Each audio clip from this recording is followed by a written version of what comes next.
This super scientist, Gautama Buddha, discovered the secret of why one becomes miserable and how one comes out of this misery. He discovered that whenever any defilement arises, it brings with it anasava, a flow of impurity. Let us understand this a little bit more. When one is angry, or expressing any other emotion, then along with the blood flowing through the body, a biochemical flow starts. This occurrence could be glandular or non-glandular. This biochemical flow that starts with anger creates agitation, that raises the level of anger, that in turn generates an increased asava, or biochemical flow of impurity in the body.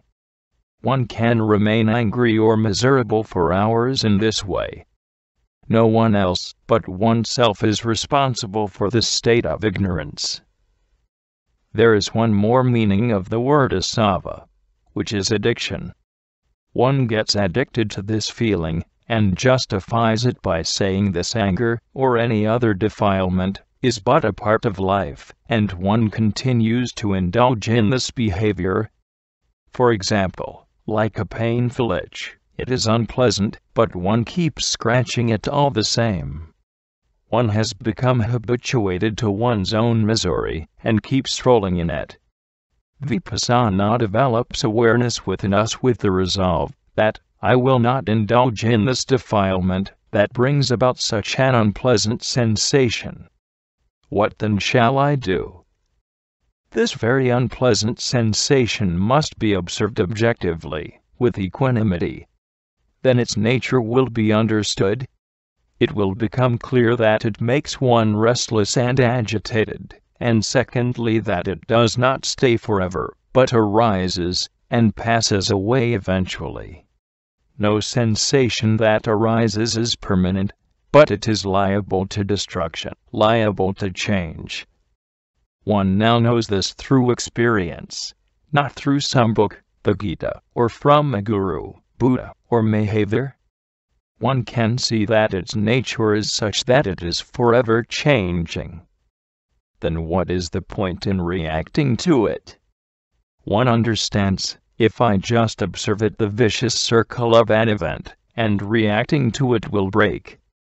Earlier, I rolled in my anger, sensual craving, or arrogance for hours.